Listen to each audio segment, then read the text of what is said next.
Alright, everybody, what's up? It's Big Hot Rod and L Train coming at y'all. Man, it's the T-Train show. Y'all know what time it is. Welcome, Three the Hard Way Nation, to another edition of Three the Hard Way. Put the kids to bed, lock your doors, pull down the shade, because this is going to be one for the ages. This is not going to be one for the faint of heart. We're going to get into a lot of stuff today on Three the Hard Way, but before we get into that, I got to introduce my fellas. You know, the heat that's in Arizona is nothing compared to the heat that my man Hot Rod, Mr. Rodney Young, is going to bring to the podcast today. Coach Young, what's up, man? What's going on, Three the Hard Way Nation, here on the YouTube channel? What's going on, Three the Hard Way Nation, here on the TikTok channel? I am your friendly neighborhood coach, and you may not like what I say, but you will listen. Batten down the hatches, because I know he's going to bring it today with his full metal jacket when it comes to these topics that we're about to get into today.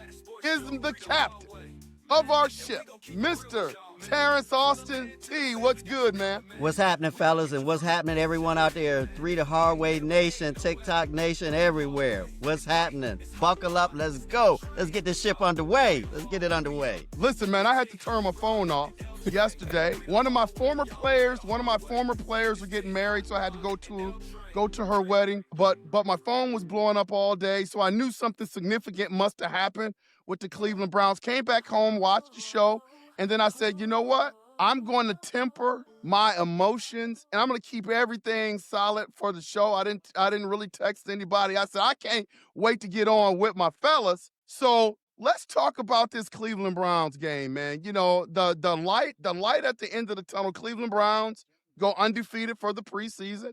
You know, some people kind of just push that aside, but that's a good thing for the Cleveland Browns. And you saw first team Joe Flacco. Joe Flacco came in, looked really well, very efficient, looked really good. So that was a good sign. Dillon Gabriel got in with the second team, looked really good. You know, he's a little guy, but the one thing I like about his game is that he's really a mobile quarterback. So I think when you are able to move like that, it kind of dissipates the size a little bit because he can move in and out of the pocket. I saw a little bit of that, but the big story was Shedeur Sanders playing with the third and fourth string guys, didn't play extremely well. If you give it the optics, Kevin Stefanski's getting a lot of heat. The Cleveland Browns are getting a lot of heat. So we're going to go in and really dive into this. And it's really good that we've got a football coach on the panel and to get his insight. And you got two really passionate fans, and myself and T, that really love the Cleveland Browns. So let's get into the Cleveland Browns game yesterday. And what's your thoughts? What did you see? How did you evaluate the whole thing with Shedeur and the other two quarterbacks that played? So for me, I'm saying, but T said, go get it, coach. So, so I look at it like this. Joe Flacco was sharp. Yeah, he was. He got that one touchdown pass on a seam pass to Harold Fannin Jr. Looked great, moved the ball. I think he had one pass that was dropped, which was by Jerry Jeudy of all people, that hit his hands. But the offense looked crisp. Still a little concerned at the running back position, but they did look crisp. With all due respect, and Gabriel looked outstanding. He did. He moved the ball. The first drive for him was a field goal, and then he did get a touchdown later on in the next drive. But the offense moved. He looked good in the pocket. He looked natural in the pocket. It was one that he could have scored on that I think he should have ran that he didn't. He tried to thread the needle. Yep, I know what play you're talking about. Yeah, and then Shedeur came in, and so I tell everybody to temper their emotions, and we'll get into this as we go along. He did not look good at all. He was sacked 5 times. He was frustrated. You could tell. You could look at his body language and tell he was frustrated. And Kevin Stefanski did not put him in for the 2-minute drive in the fourth quarter. And so that was a little concerning, but I got a different take. I'm not going to say it right now because I want to hear everybody else's take. I got a different take on Shedeur Sanders today than I had a couple of days ago. So, but overall, defense was flying around. This Cleveland Browns defense is going to be I like what I see. stupid Like scary. what I see. They're going to be scary.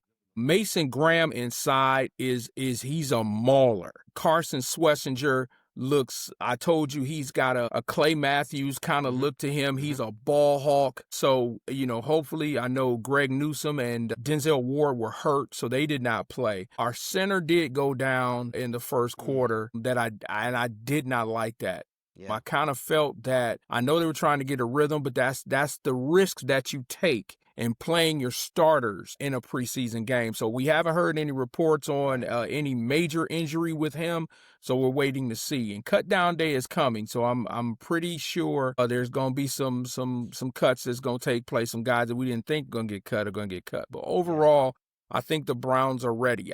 And now I don't know if we're going to do a season prediction. We could, and I think I'm going to shock y'all with mine. I know I shocked my son when I told him how many W's I think the Browns will have. But yeah, that's it. They look good. But we'll get further. We'll get further on that. Let me see what's up. Yeah, let me go down with the stats. Flacco was 9 for 10, 71 yards with a TD. Dillon he had 12 completions for 129 yards, a TD. Shedeur went 3 for 6 for only 14 yards. And then Hundley was 1 for 1 with only 7 yards. Now, Rod, and you're going to speak more to it, but what upset me down the stretch, I didn't see any of the first half, okay? I saw the highlights, but I watched it from the second half till the very end. At the end of the game, when there was an opportunity for Shedeur to, maybe see what he can do in the last 2 minutes, the coach didn't put him in and let Hundley play, which I don't quite understand because Tyler Hundley, who I love, Snoop Hundley is probably going to get cut, okay? So there was no need to even play him. I would have liked to see Shedeur get an opportunity to redeem himself because, unfortunately, and like Greg, big brother Greg, Lionel's brother, said, they want him, they how would I put it? They're okay with him looking bad because I know when I turn on the radio in the morning at 0600, to listen to 92.3 The Fan, I know the narrative all week is going to be that Shedeur, isn't ready. He didn't look good, which he didn't. He didn't look good. But if he would have been able to play that last 2 minutes, that would have possibly given him the opportunity to kind of redeem himself. So that's kind of what I don't like. But again, I'm emotional. I'm a fan. And with them, it's about football and business and X's and O's. And maybe Rod can speak to why they didn't put him in. But I sure would have liked to see what he could have done in those last 2 minutes to, try to, again, redeem himself. Because the narrative is already out there. That's why the guy is at the bottom of the depth chart. That's why he's number 3 behind Dillon Gabriel. That's what the narrative is going to be. And really going into the season, I don't want all the talk to be about our backup quarterback. I just don't want that. That's reality TV. I want football. I want to talk football and strategy and X's and O's and what we can do to beat the Cincinnati Bengals in week 1 and then the Baltimore Ravens in week 2. But the narrative is already set. It's going to be that Shedeur really doesn't have it and this and that. And that's, I may even turn my radio off in the morning at work and listen to some jazz or something like that. I just might. So that's my take. That's my take. Go after Hot Rod because I got a lot of things to kind of unpack, but I want to add Hot Rod because we were talking pre-show about some things, and you, Hot Rod, you noticed some analytical stuff or some fundamental stuff, I should say, that you noticed with your keen football eye that you noticed that Shedeur was doing on the field. And I thought you explained it really, really well. Why don't you let 3 to Hardway Nation in on what you saw on film with Shedeur Sanders? Go ahead, Coach. All right. So what I want to do is shout out to my son, Rodney Young Jr. And he actually called me up and he challenged the old ball coach because I used to coach him and his brother in high school. And so he challenged me. He said, remove the emotion. He said, Dad, I need you to go back and I need you to do what you do best, which is breaking down film. So I did that. So what I'm telling 3 to Hardway Nation, what I'm telling all Browns fans and all Shedeur Sanders fans is I need y'all to temper the emotion right now. So when I went back and I looked at the Carolina film and I also looked at yesterday's film. And one of the things that I noticed that Shedeur Sanders does, it's a lot of fundamental faux pas that he has in his game. Number one, and Joe Thomas, the Hall of Fame tackle, let it be known in the broadcast. I just had to see it for myself. First of all, from the X's and O's standpoints, when you have two offensive tackles on the outside and you have defensive ends opposite side of them, when those defensive ends rush upfield, it is the offensive tackle's job to take them upfield to create a pocket that the quarterback can step up into. Here's where Shedeur Sanders has a problem.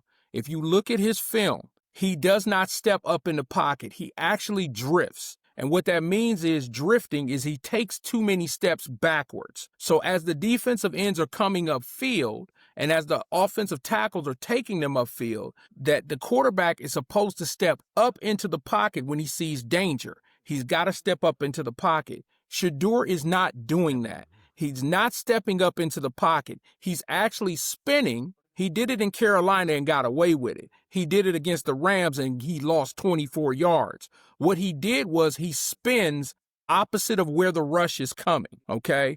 And so what he did yesterday is he spun, but unfortunately, the defensive end, was right there waiting on him.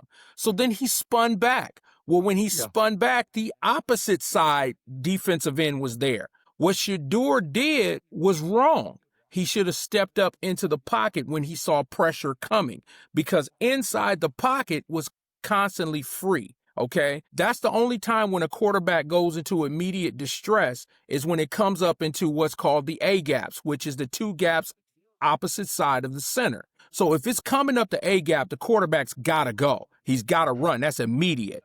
But if it's in the C gap, which is on the outside, all he has to do is step up into the pocket and throw. Shedeur Sanders holds the ball too long. And that's why he got sacked so much, is because he's trying to rush out and he doesn't have to. He can sit in the pocket and go ahead and make the throws. Now, whether receivers were open or not, I got to go back and look at the all 22 to make sure that the receivers were running the right routes. But I'm just talking about from a fundamental standpoint of what he does at the quarterback position. He's got a rocket of an arm, okay? We're not doubting that. He's an athlete. He's a Sanders. But it's the fundamental things, and I think that's what Kevin Stefanski was talking about, is what I saw yesterday. Is there some things that he still has to learn, okay? And so when I went at it from a coach's standpoint and removed the emotion, now I see what the Browns are talking about. But also, Lionel talks about the optics. The way that they're handling this,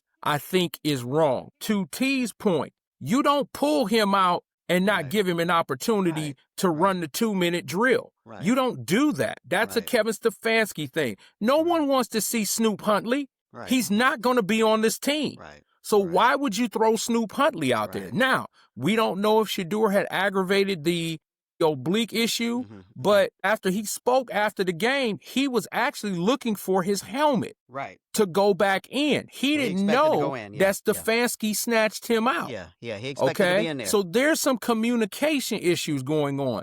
But from a fundamental standpoint, there are some things that Shedeur has to clean up. And L Train, like I said, I told your brother, I really believe the Browns are setting him up to fail. I have to backtrack just a little bit. I know why they're keeping 4 quarterbacks. Andrew Berry said that basically they're going to keep 4 quarterbacks. I believe that they're keeping the 4 quarterbacks because they don't see Joe Flacco making it through the entire season.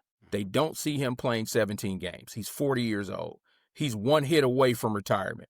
They're keeping Kenny Pickett, even though I wouldn't personally keep Kenny Pickett. He hasn't played a down in the preseason, not a down at all. So I wouldn't keep Kenny Pickett. I would go ahead, if it gets to where Joe Flacco's not playing, I'm gonna let the rookies ride. I mean, we're not expected to win a whole lot of games anyway. So I'm gonna let the rookies ride. I don't know what this infatuation with Kenny Pickett is. I don't know, and I'm really not gonna get into it. But they're gonna keep 4 quarterbacks. So no, Shedeur's not gonna get cut. Okay, 3 the hard way nation, calm down. Cleveland Browns nation, calm down.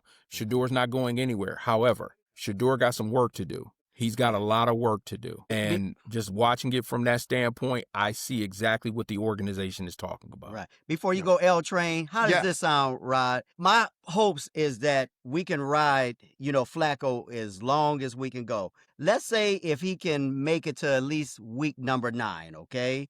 and, injury sets in, he just can't go week number 9. Let's say if Deshaun Watson is healthy, okay, at that point. I would much rather see Deshaun go in than Dillon Gabriel, okay? Now, again, yeah, Dillon Gabriel really did look good yesterday. He really did. But again, my concern with him is he's so dang small. He's small.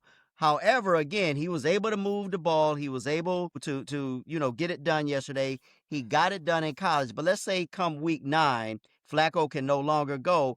I'd much rather see Deshaun Watson. Not that I think he's going to succeed with us, because I think he's done with us. But if he can get in there and play, sort of good, maybe we can use him as a trade commodity, because that's something that you had mentioned before. So Right. what is your take on that possibly? I hope Flacco can go beyond week 9, but let's just say at week 9, there's no more. Watson should be healthy and ready to go at that point. Do you insert Watson over Dillon Gabriel? I think you do. So right now, I think what they're going to do with Deshaun Watson is they're going to put him on the PUP list, which is the physically unable to perform, which means he's going to be out the first 6 or 7 games. Okay. And then they're going to reevaluate him then, okay? And then they'll see if they continue. Now, would it benefit the team if they played him? It would depend on what the record is, okay? I think it's going to be dependent on the record. Where are they? If they're in playoff contention, then they're going to do what they're trying to do to win. And it could, and I know we talked about this the other day, and I said it was a 1% chance that Deshaun Watson would be under center for the Cleveland Browns. If they're winning and they have a shot at the playoffs, and it's a choice between Dillon Gabriel and Deshaun Watson, the Browns will pick Deshaun Watson. They will always go with the veteran, okay, instead of throwing the rookie into the fire. I agree with that. Looking at Dillon Gabriel yesterday, he looked really good. Listen, I'm not trying to dog the kid. I mean, I give kudos to where kudos is due. He looked good, okay? He was moving the ball. He was controlling the offense. He was doing what he needed to do. I just think in this scenario, I think that if the Browns had the choice to start Dillon Gabriel or Shedeur Sanders, just from a fundamental standpoint, and I agree, they're going to start Dillon Gabriel. He just looks better from a fundamental standpoint. Yeah, true. Okay, so go ahead, L Train. I know you got a lot. Go get it. No, man. When the one thing that's out there, there's a narrative that's being created that I just kind of want to dispel about Shedeur Sanders and the way the Cleveland Browns are treating him. Like the whole thing about the Browns are setting Shedeur up to fail. I don't give the Browns that much credit. I'm going to be honest with you. I think there is a level of incompetency with the Browns. They're inept. Okay. Sometimes I think we give the Browns a little bit too much credit. Like, their staff is behind the scenes and saying, okay, we're going to put Shedeur in these situations so he can't succeed. A lot of it, fellas, is just stupidity. It is just flat out stupidity. Now, when Hot Rod comes on here and tells me, hey, this is what Shedeur needs to do, this is what he needs to improve on, I believe Hot Rod, because Hot Rod's credit is good with me. But I don't believe the message of the Cleveland Browns. Like, their credit is bad with me, and I'm going to tell you why the credit is bad with me. Can't rent an apartment with their credit. Tim Couch, Ty Detmer, Doug Peterson, Spurgeon Wynn, Kelly Holcomb, Jeff Garcia, Luke McCown, Trent Dilford, Charlie Fry, Derek Anderson, Brady Quinn, Bruce Gradkowski, Jake Dillon, Seneca Wallace, Colt McCoy, Brandon Whedon, Thaddeus Lewis, Jason Campbell, Brian Hoyer, Johnny Manziel, Austin Davis, Robert Griffin III, Cody Kessler, Kevin Hogan, Deshaun Kaiser, Tyrod Taylor, Baker Mayfield, Deshaun Watson, P.J. Walker, Joe Flacco, DTR. I could go on and on and on. It is an embarrassment, the incompetence of the Cleveland Browns when it comes to making decisions about quarterbacks. I believe Hot Rod when he says, if he looks on the All-22 in film and he says, look, man, primetime son, Shedeur Sanders has to get better at these things, I totally believe it.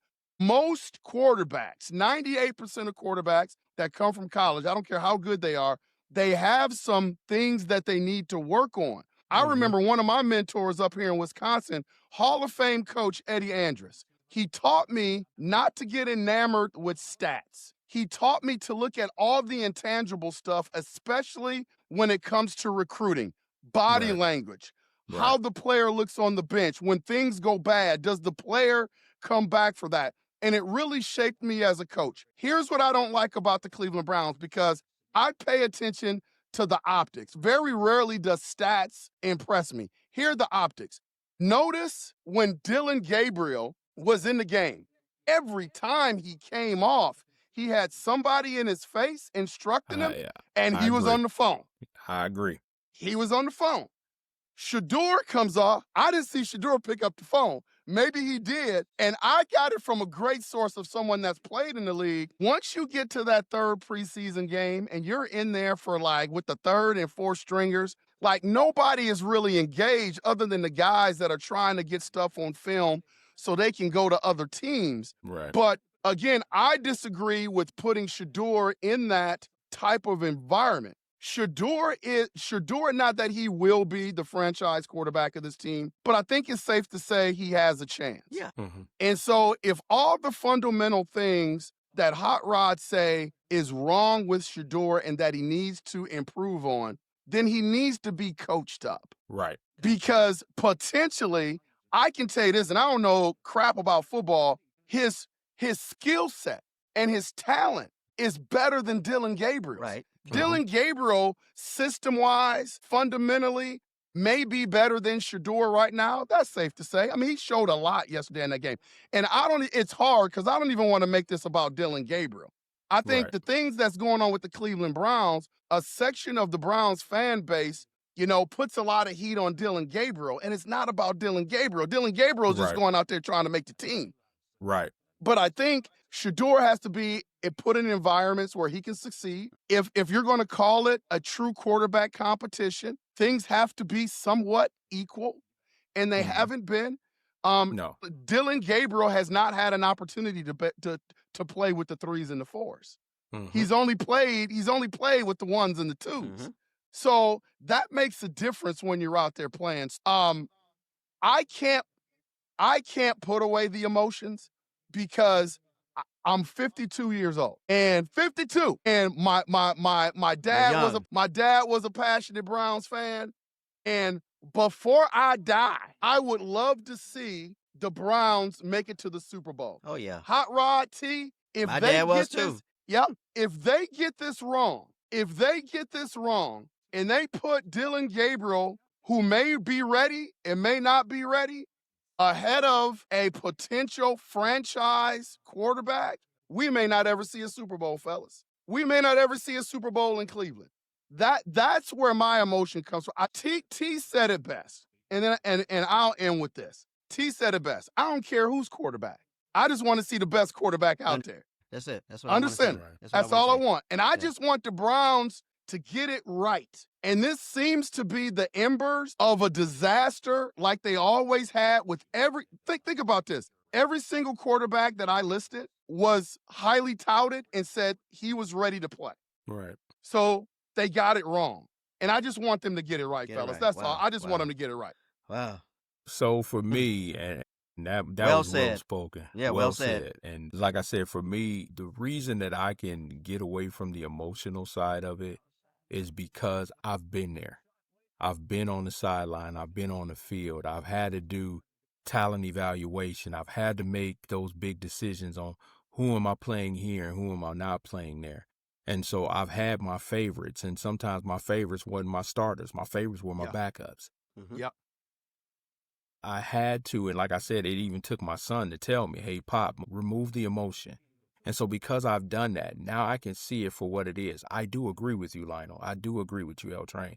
They're not coaching him, okay? They're constantly saying what he's deficient in. But let's talk about who's taking that. Has Tommy Reese, the quarterback's coach? Is he, because we're not there, so we don't know what he's doing, outside of this. We don't know what kind of film study is taking place. But watching Shedeur yesterday and really breaking it down, I'm like, okay, this young man does need some assistance. He was able, and I said this to T in the pre-show, he was able to get away with some of the stuff that he's doing now in high school because he was just probably the best athlete on the field. Right. There's a lot of things that he got away with at Jackson State because he was probably one of the best athletes on the field. Yeah. There were some things that he tried to do at Colorado, but what people don't understand is even though he was the most accurate quarterback in college football his senior year, he was also sacked the most in college football. What does that mean? That means he held the ball too long. Right. So these are just habits that Pat Shurmur, who is the offensive coordinator of Colorado, did not get out of Shedeur because Shedeur was a better athlete. But now you're in the pros. Right.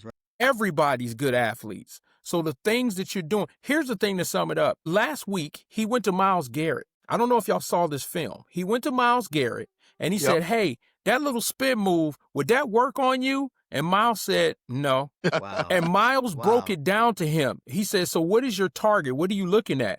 He said, I'm looking at your inside shoulder. And that's what I teach my defensive linemen. Look at the inside shoulder. So if that quarterback decides that he wants to spin, he's going to spin right into you. As soon as your mark is that inside shoulder. So he told Shedeur how he would defend him.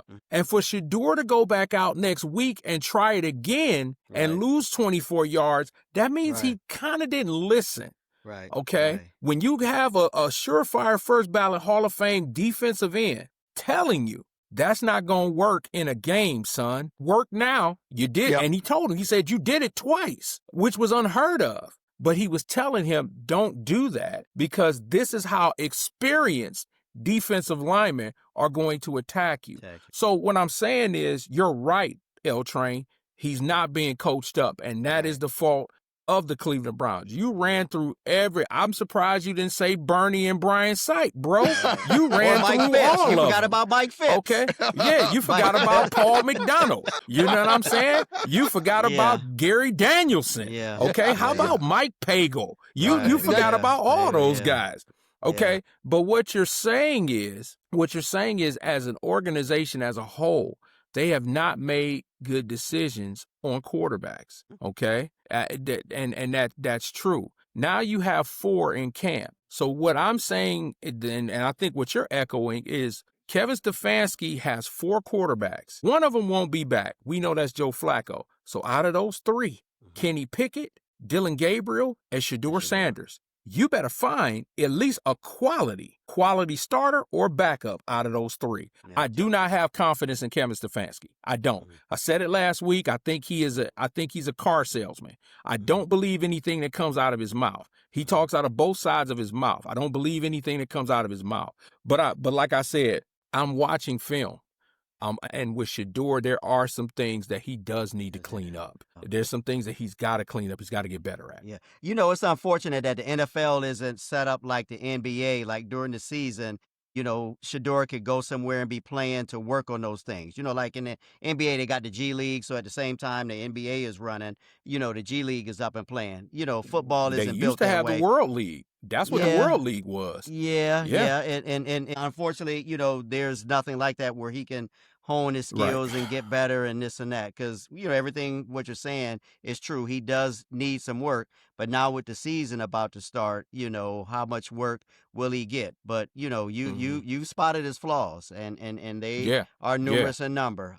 So we'll see. Time will tell. Yeah, time will tell. But again, he's a rookie, you know, so hopefully there's time to build and, you know, time to grow on it. But again, like I said, he's going to develop into an outstanding quarterback. I think once these habits because everybody's had bad habits that played in sports. Everybody came in with a bad habit that had to be broken. Right. He's a rookie. So as he continues to, you know, because he even talks about how he talks to Joe Flacco. Flacco loves him because Flacco says he sits down and he listens. He understands concepts. Now, I did see some things that Lionel was talking about. You know, when he came off the field, who approached him? No one. Who came and talked to him? Kevin Stefanski had one interaction with him that I saw, okay? And I know I wasn't there. I saw him after one series. You can tell his body language was bad. He went down. One of the players had to come and pick him up, because he was discouraged, okay? Yeah. And so the thing is, but to this young man's credit, every time they put a microphone in front of him, he says the right thing. Yeah, he gets it right. He gets it right. He gets it right. Yeah. He was Somebody raised right. asked He was raised him, right. the Cleveland media, I'm putting them on blast right now. The Cleveland media, y'all ask some of the dumbest questions that I've ever heard in existence. Some reporter asked him yesterday, hey, do you feel like you did enough to make the team? What? Like, that's the dumbest thing I've ever heard. Stop asking dumb questions. Ask legitimate questions that people want to hear, not stuff that you think is going to get you more views. Clicks. Yeah, okay? And Shedeur handled it well. He looked and he gave that Sanders smile, and he said, of course, absolutely. Yeah. And he moved on. You know what I'm saying? So, but yes, we do have to temper the emotion, and I'm probably one of the bigger Browns fans. And I want Shedeur to be successful. But just like T has said, I want the best quarterback behind center. Yeah. And I think right now that best quarterback is Joe Flacco. Joe Flacco. It is. For sure. No doubt. It is for him. Sure. No I doubt think we all about agree it. on that. We all agree on that. Now, if Joe goes down, now I'm concerned because, yes, Kenny Pickett has not proven anything to me. Dillon Gabriel. Too small. The knock on him right now is, can he really run Kevin Stefanski's 11 personnel? And so that's 2 tight ends, y'all, when you're talking about 11 personnel, 2 tight ends and a back. All right. But what happens is he has to go under center. And so this is what I tell folks, because a lot of folks like to use the fact that Dillon Gabriel played at Oklahoma and then he went to Oregon and okay, so why did he leave Oklahoma? Did anybody find that out? No one really knows. Okay, I'll tell you why. Because he was 5'0", 100 and nothing. He knew he wasn't going to be able to compete. He went to Oregon. I'll tell everybody when it comes to Dillon Gabriel, watch his film against Ohio State, and that will tell you everything about Dillon Gabriel. Okay? Now, I'm not knocking the young man. He's just trying to make the team. He didn't tell the Browns to draft him. Okay? Right. He got drafted. So he's trying to make the team. All right?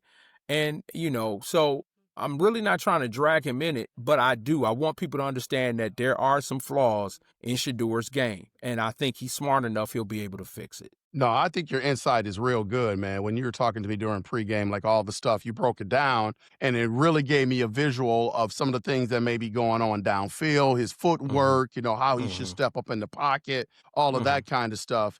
I look at the Cleveland Browns, and for me in this franchise, it is such a sense of, really, honestly, for me, it's not about Shedeur. Shedeur is in there because I think other than Flacco, I think he probably is the best quarterback potentially on the roster there. And I just want to see him get his fair shake. If not, get him out of Cleveland. It's not about, Lionel's want. It's about what's good for the longevity of the organization and the Cleveland Browns. You look at a situation that the Browns are in right now, and Hot Rod, you said it. They've got 4 quarterbacks on the roster. They got 4 quarterbacks on the roster, and I think everybody pretty much agrees. There may be some fools out there, but I think everybody agrees that Joe Flacco should be the guy to start this year. Right. But you're going to keep 4 quarterbacks. Again, now this is the level of standard that the Cleveland Browns have, and I'm going all in on the Browns. Because it's not about Dillon Gabriel. The fact that they are going to keep 4 quarterbacks means they're going to deplete their depth chart elsewhere. To linebacker keep 4 positions, secondary, linebacker positions, defensive line, offensive line, special teams. Yes, these are the embers that destroy seasons. So because you can't make decisions, and because you're playing games, you're going to keep 4 quarterbacks, and you got a $230 million quarterback still on the roster, walking the sidelines, hooting and hollering, yipping it up in Deshaun Watson, and you're going to have a hard time getting rid of him with that contract. So these things, man, all come into play. I don't know what you guys think about that, but keeping 4 quarterbacks, I think that hurts the franchise. Yeah, you're right. And before Rod goes, last week when you all talked about there's certain organizations that don't do that. The Chiefs organization don't do that. The Steelers organization doesn't do that. Green Bay doesn't do that. Your other winning franchises, they're, far more smarter, than to do that. Because you're right. We're going to be depleted somewhere else by carrying those 4 quarterbacks, Right. And I hope it doesn't bite us. But in the past, it has bitten us. That's why you read that long list of quarterbacks, a mile freaking long. So there you go. Go ahead, Rod. So now let me ask y'all this question, because that's a great take. I'm gonna caveat that by saying this: the last time Joe Flacco was in Cleveland, how many quarterbacks did we go through? I have no idea. I'll be flat out honest you with had Flacco, you had Deshaun Watson, you had DTR, you had the guy that beat the Frisco, that beat San Frisco. Francisco. Yeah, PJ Washington or something like that. PJ somebody. Yeah, you had him, PJ Walker. and then PJ Walker. Yep. And then you had Driscoll, who finished the season that year. You had 5 quarterbacks. So I think what the Browns are doing, and I'm just speculating, I think what they're doing by keeping 4 quarterbacks is, number one, they're being proactive instead of reactive. They know that Joe Flacco is not going to make it through 17 games. They wanted Kenny Pickett to be that starting quarterback, but Kenny Pickett's been hurt. So now they're going to hold on to him. There was something I heard. It's a creative way that they're going to put him on. I remember, if they put Kenny Pickett on injured reserve now, I believe he would count against the 52. Okay. So they have to wait to a certain point to put Kenny Pickett on injured reserve. So they have to wait to the official start of the season to throw him on the injured reserve. So that'll work to our advantage. The Browns then technically will carry 3 quarterbacks, because Deshaun Watson will be on the physically unable to perform. So he'll be out the first 6 or 7. Then they're going to put Kenny Pickett on the IR. That's going to take him out a couple of games. So now you have Dillon Gabriel and you have Shedeur Sanders as your backup in your 3rd string, okay? So that's one. They're keeping those quarterbacks because they know Joe Flacco is not going to go through an entire season. Number 2, Andrew Berry uses quarterbacks as collateral. That's what he does. So now he has all the cards because somebody's quarterback is going to go down this season. The Browns have Kenny Pickett. Let's give him a 4th or 3rd round pick for Kenny Pickett. Andrew Berry is using these quarterbacks as collateral. The only one that's not going to ever be traded right now because he's a 3rd round pick is Dillon Gabriel, okay? Because that is a Stefanski pick. That's who he wants. So I hear exactly what you're saying. It's unheard of to carry 4 quarterbacks, but here's the breakdown of it. This is why they're doing it, because when Flacco got to the playoffs last year against the Texans, he flamed out. Sure did. Right? He got us there, but he flamed out. Big time. Listen, P.J. Walker beat the 49ers. Sure did. Mm-hmm. Okay? Jimmy Walker's cousin. He beat the 49ers. He did. What they're looking at right now, that's right. What they're looking at right now is Dillon Gabriel is better than P.J. Walker. They're looking at Kenny Pickett is better than Driscoll. All the other ones that they had, okay? So that's what I see when it comes to what the Browns are doing. I don't necessarily agree with it. I do agree. I think their mindset is not in making a decision, but they understand they got a 40-year-old quarterback as a starter. You got to have emergency insurance behind him. And so that's why I'm saying they will not cut any of them, even Deshaun Watson, even though they can't get rid of Deshaun. But they gon' keep every single option open if they are winning. If they are not winning, it is Katie by the door, okay? Very, very astutely put. Okay. As I said earlier in the podcast, you made that visually. I can see that. Mm-hmm. I can see that. Mm-hmm. I just don't trust the decision makers. Absolutely. I just don't trust the decision makers. Absolutely. It is outside of the box. It is out of the realm of things, but we'll see. I hate this because we've got so many Cleveland fans that watch our show.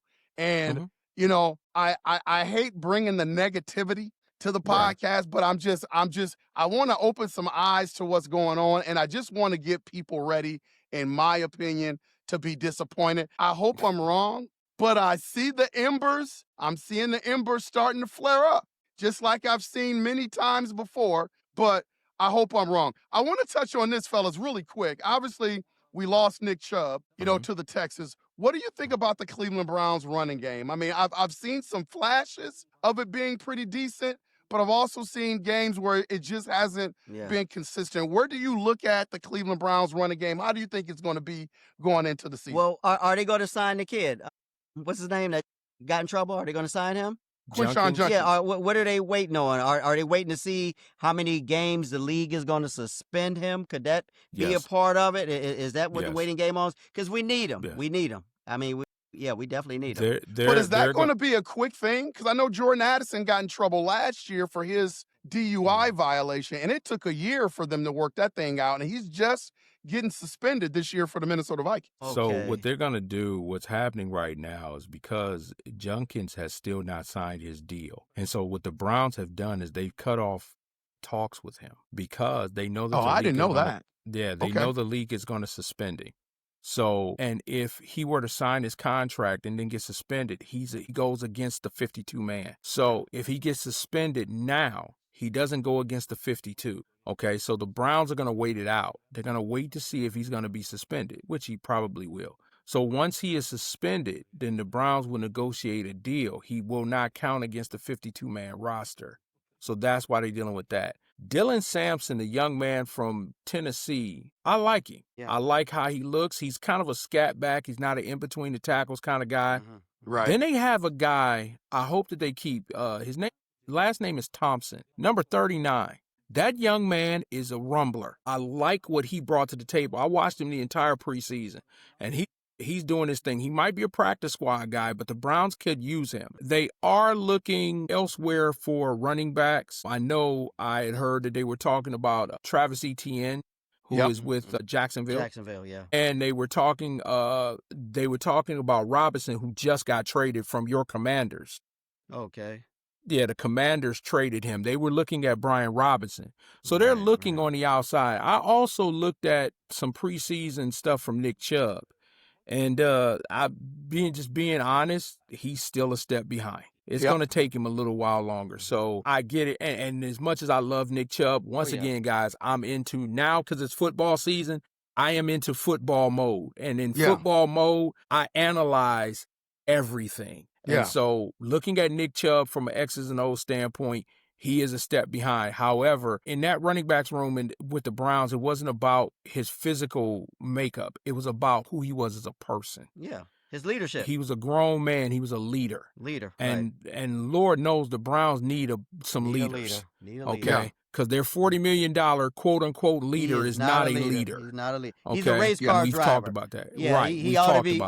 He ought to sign up for NASCAR. Yeah, NASCAR. But yeah, the Browns, they'll be okay. They're gonna be okay. But for this Kevin Stefanski offense to run, because there's a lot of play action involved, you better have a good running game. Yeah, I'm gonna come back at you, Rod, because you tried to slip this in there, man. You were pretty slick with this. You turned the T and you said your Commanders. T, are you officially? No, I just live in there. I just live in their TV market. That's all. When you live in Virginia, you're surrounded by them. They ain't my Commanders. Yeah, Rod think he's slick. Rod think he's slick. I'm gonna get Rod. Wait. Hold on. Time out. Give me a 20. Hold up. Wait a minute. He think he's slick, L-Train. It was no shade being delivered. I know he talks about the Commanders. He's the Commander expert. He's the Commander. So why would I not? No, please, no. Hey, flag on the play. Flag on the play. Rod, the only reason why I asked is because you said, T, your Commanders, and then last week, T had a Houston Oilers hat on. So I'm trying to figure out, is T starting to get away from the brown and orange? Like, what's going on? I'm just saying. I bleed brown and orange. There was no shade thrown. I was just saying. I know he's over there. You know, he's the Commander, and the Commanders is in that area. Hey. Hey, well, let's hit into this briefly because I know how Rob mentioned predictions. So I would love to get you guys' insight on what do you think the Cleveland Browns record will be at the end of the season? Total wins, total losses. What do you got for me? What do you think? I was looking at their schedule, all this week. I was looking at it, the first half of the schedule, second half of the schedule. Again, I don't have any expectations from my team. I'll be happy with 6 wins. Can we get to 6 wins? It's going to be tough. A lot of that depends on Joe Flacco, our starting quarterback, That's and true. how durable he can be. Yeah. I love the defense. There was a play yesterday in that game. I don't know who the defensive back was. I think it was number 11. Anyway, he and the receiver for the Rams have been going at it. And then, there was a skirmish that popped off on the sideline, on the Rams sideline. This guy was by himself, and he started a fight with all 6 or 7 of them. Hey, they got a little bit of dog in them, which they have to be. Or have to have, because, again, they play in the AFC North. You play against that Steeler team that's always physical, always nasty. Those Ravens, I don't know who the linebacker is for the Ravens. He say, I love playing in the dog pound because I'm a dog. And you know how those Ravens are, okay? Oh, yeah. And then the Bengals, they just hate a spirit. But, again, I love the physicalness of our defense. I think our defense, if our defense can, play good, like they should under Jim Schwartz, we can maybe win more than 6 games if our defense can kind of keep us in there, really. Maybe more than 6, but I'm going with 6. What's up, Hot Rod? What you got? I truly believe, and of course, this may come and bite me in the tail. I'm just looking at the construction. I'm calling 10-7. Woo! Hot. I love to see it. I'm calling 10-7. The reason that I'm calling 10-7 is when the Browns went to the playoffs last, that defense under Jim Schwartz was absolutely suffocating. And I truly believe that the rebirth of Jim Schwartz and that defense is coming. The offense just have to be serviceable. The offense, that defense, if you put up 14 to 21 points, that defense suffocated you, locked you up. And plus, Kevin Stefanski is going back to his offense. Last year was Ken Dorsey's offense. That wasn't Kevin Stefanski's offense. Right. That was Ken Dorsey's offense. So now you have a quarterback who knows the offense. You have the head coach who is now calling the offense, his offense, and you've added weapons. You've added a Jerry Jeudy. You've added a Harold Fannin Jr. You've added some weapons to the offensive side of the football. I'm not afraid of Cincinnati. I'm not afraid of Baltimore. I'm definitely not afraid of the Pittsburgh Steelers. I'm not afraid of none of that, okay? Because at the end of the day, you got to line up and you got to go. I think the defense is tougher. I think they're going to be more aggressive, okay? So, like I said, I could be completely off, but I'm calling 10-7 this year. I'm calling 10-7. And the opportunity to go into the playoffs. And after that, it's Katie by the door. Man, I hope I'm you're calling right. 10-7. That'll be great. That'd be great. When you look at the first game of the season, let's just go through this real quick. They got the Bengals to open up. Win or loss that game, fellas? At home, I think they'll win it. We're going to get them. Yeah, we're going to get them. Okay. The next week, Browns-Ravens? Where are they at? They're at the Ravens. They're in Baltimore? They're in Baltimore, yep. Baltimore wins that. Okay. Browns-Packers at Cleveland. Browns win that. We're going to get them. Woo! We're going to get them. So you Browns 2-1. 2-1. 2-1 right now. Yep. Browns-Lions at Detroit. They don't play well in Detroit. They're going to lose that one. Okay. They've never played well in Detroit. Yep. Browns-Vikings. Because it's you, we're going to win. We're going to win because it's you, El Trey. We're going to win. Because it's you, we're going to win. I think in that game, I think the Browns will win simply because I think they're going to press J.J. McCarthy. I think they're going to press him. The defense is going to get that one for us. The defense. So what are we looking at, 3-2? 3-2. We're 3-2. Yep. Browns, Steelers at Steelers. They're going to get us. They're going to get us. Yeah, I think they'll get that one. So we're looking at 3-3. Yep. Browns, Dolphins at Cleveland. Browns will win that. Yeah, we're going to get them. Okay. Browns, Patriots at New England. They'll beat New England. New England's a dumpster fire. We'll get them 5-3. Okay. Browns, Jets at Jets. Justin Fields under center. They'll beat the Jets. 6-3. 6-3. 6-3. Okay. Browns, Ravens at Cleveland. We're going to get them back. 7-3. Ravens back 7-3. Okay. Browns, Raiders at Las Vegas. We always get cheated. Where the refs always, we won't win that. That'll be a that's travel Pete to the West Carroll. Coast. Yeah, we won't be. That's Pete Carroll in the Dome. Yeah, we I go out on a limb. They'll get that one. Okay. I got 8-3. 8-3 right now. 8-3. Okay. Browns, 49ers in Cleveland. We'll get them. I think the 49ers is on revenge tour with that one. That's going to be a dog fight. I'm honestly going to get that to the 49ers. So we're looking at All right. 8-4. Okay. Titans, Browns in Cleveland. We always get them. 9 and 4. Yeah, We always Titans. get them. That's 9-4. Yep. Yep. I might Bears, be better than my Browns. prediction. Bears, Browns in Chicago. I think the Bears are going to be improved. I really Yeah. do. I think the Bears are going to be improved. And in Chicago, I'll give that one to the Bears. So we got 9 and 5. Okay. Bills, Browns in Cleveland. Bills. They'll get us, 9 and 6. 9 and 6. Steelers, Browns in Cleveland. We'll get them back. Yep. So that's 10 and 6. 10 and 6. And then Bengals, Browns in Cincinnati. If it's my prediction, then they're going to lose to the Bengals. So then you got 10 and 7. There you go, Rod. 10 and 7. Wow. Okay. All right. Because the Browns are going to win games that they probably shouldn't win. Mm-hmm. And they're going to lose a game that games they they probably should Should have win. won. Yep. So that's why I'm saying I'm calling 10 and 7. Wow. Okay. Boy, I can't wait to see that Browns-Vikings game. I can't wait to see that one. Woo! I can't wait to see that one, fella. Can't wait to see that one. All right. Hey, well, we got enough Browns talk. You know, I've been chomping at the bit for T's boot camp. T, who are you putting in boot camp this week? Who's going to drop and give us 20 this week? Give us 20. Come They say we don't talk women's sports, but and you know, I hate to make this sound negative and talk about them when we're going after them, but I need 2 young ladies to step up to T's boot camp right away and drop and give me 20. The first one being Monica McNutt. I love Monica, okay? Georgetown, Hoya, Georgetown. I am a fan of hers. But the other day on First Take, I think Drewski was up there. And he had on a Barry Sanders jersey, and she thought it was Shedeur Sanders. She didn't know who Barry Sanders was. Come on, Eminem. On, Eminem, one of the best running backs to ever do it, Hall of Famer, and she didn't know. Now, granted, you know, some people are calling for her job. No, I ain't calling for her job. No way. When you talk for a living, you're liable to slip up.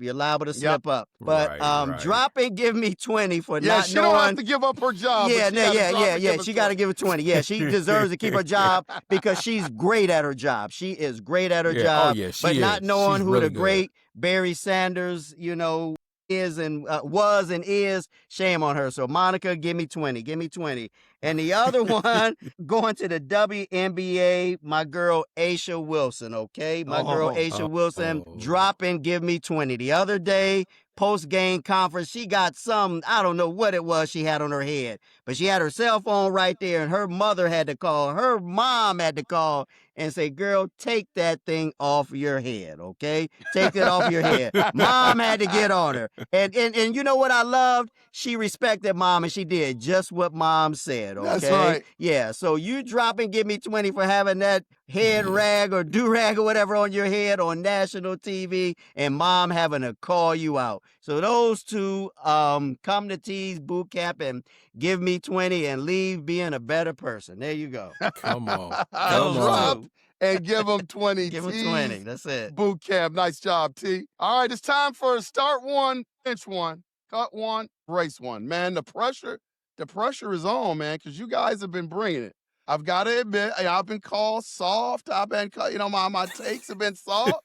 So I had to dive into the vault and try to come up with something this week to stump y'all. This is going to be from the world of tennis. The world of tennis. I'm going to give you 4 of the greats, or 4 that I think are the greats. And you've got to start 1, you got to bench 1, you got to cut 1, and you have to erase 1 from the history books. The first one, we're going to start with Serena Williams. Okay. 23 Grand Slams, the most dominant woman tennis player in the modern era, Serena Williams. The next one is Steffi Graf. 22 Grand Slams. The only player to ever win a Golden Slam, all 4 majors, plus an Olympic gold medal all in 1 year. Okay. Steffi All right. Graf. Come on. Next one is Roger Federer. Ooh, okay. 20 Grand Slams. One of the most graceful tennis players to ever play the game. And my last one is Rafael Nadal. 22 Grand Slams. He was labeled the king of the clay, has the warrior's mentality. Serena Williams, Steffi Graf, Roger Federer, Rafael Nadal. See what made this tough? He mixed the men and women. That's what made it tough. L Train, see, Rod, I told you not to pick on him. Start one, bench one, cut one, erase one, fellas. All right, I'm ready. Hang on, give me a second. Shoot first. I'm gonna go shoot first. All right. You gonna go? Okay. Yeah, let me go, Rod. Let me go. Okay. I'm going to start. Yeah, I'm gonna start Serena Williams. Okay, just based on where she came from, her humble beginnings, and how they were never wanted there, and everything that she had to endure. So I'm going to start Serena. I'm going to bench the great Roger Federer. I'm going to bench Roger. I'm going to cut Steffi Graf. Going to cut Steffi. Can't get rid of her. And unfortunately, this was tough. I'm going to erase Rafael Nadal. And again, what made this tough? You mixed men and women. I tell you, that's what made it tough.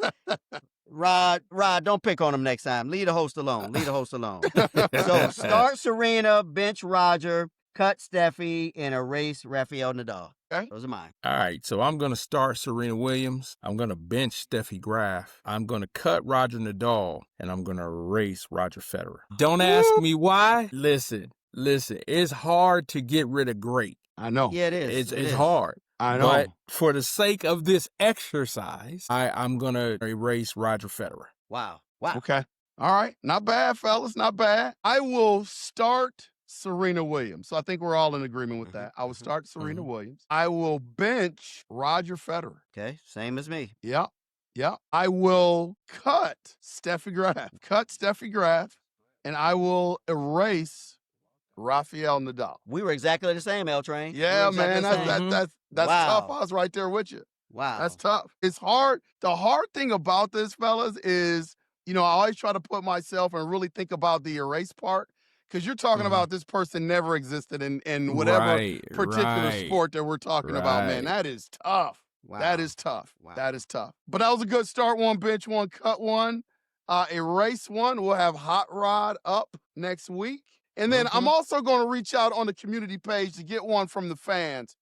Okay. So we'll, maybe we'll do 2 next week. Okay, cool. We'll have Hot Rods, and then we'll have one from the fans as well. There you go. All right, fellas, before we get out of here, we got to do our parting shots. Who's up? Who wants to go first? I'll go ahead and start. The past couple weeks, well, really this week, Michael Vick has been making the rounds here in the 757 area of Virginia. He's going to be embarking on his first year as head coach of the Norfolk State Spartans, okay? Oh, wow. Yeah, and it's been great. He's been making his rounds, and I'm really, really rooting for him to put that program back on the map, okay? I'm rooting for him. Here's a guy who lost it all for transgressions of dog fighting.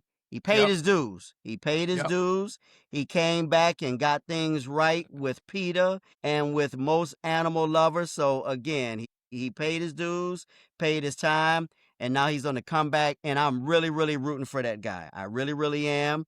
Yep. He's brought some excitement to the area. And again, I think they play in the MEAC. I'm pretty sure they play in the MEAC. And hopefully he's going to get that program back up to speed. I know the stadium will be packed.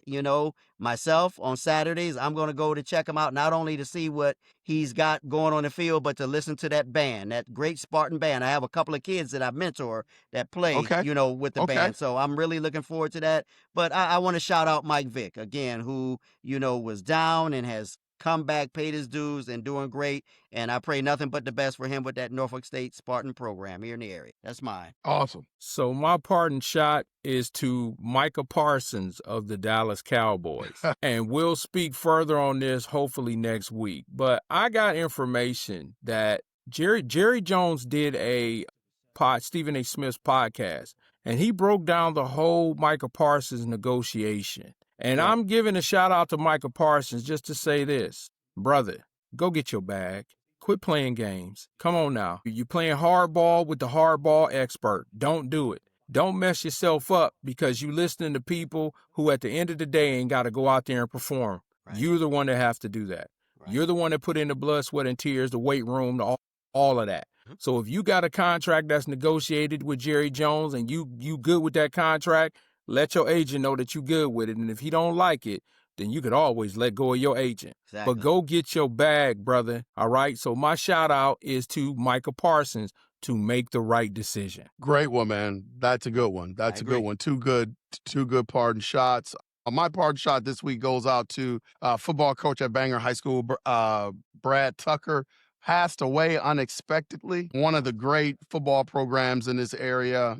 Just done a really, really good job with the program and really was embraced by the community and just did a lot of good things in the community. When you have unexpected deaths like that, it really, really hits hard. So pardon shot goes out to the football coach at Bangor High School. So I wanted to make sure that I got on here and mention that. Just very sad and unfortunate situation for Life sure. is precious. Well, Yes. yeah, life is precious. Well, fellas, another great week. The best thing about the preseason being over is that now we get to really start on football. We got our Buckeyes coming up next week. College football starts. This is my favorite time of year. The weather starts to cool down. The air gets crisp. You got Friday night lights on Fridays. You got college football on Saturdays and the NFL on Sunday and Monday nights, man. So I am ready for it. I don't know about you fellas. Oh, yeah. I'm ready. Can't wait. I'm absolutely ready. listen. Yeah. I'm ready for it. You got Ohio State, Texas coming. Yeah, I'm amped for that one. I would love to see the debut of the starting quarterback by the name of Arch Manning.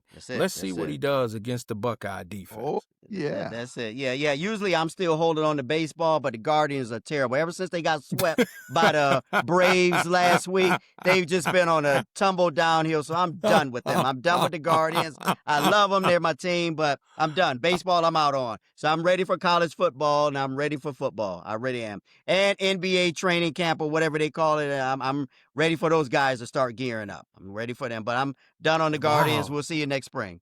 See you next I spring. forgot about NBA. Yeah, Jeez. right around the corner. October be here coming before up, you know man. it. It's coming. Yep, it is definitely coming. It's coming. Yep. Well, I'm your host, Lionel Jones. On behalf of Hot Rod and the Captain T, this has been 3 the Hard Way. Thanks for being with us. Hit that like and subscribe button. It only takes a second. If you like the content, again, we are 3 the Hard Way, and we will see you when we see you. Y'all be blessed.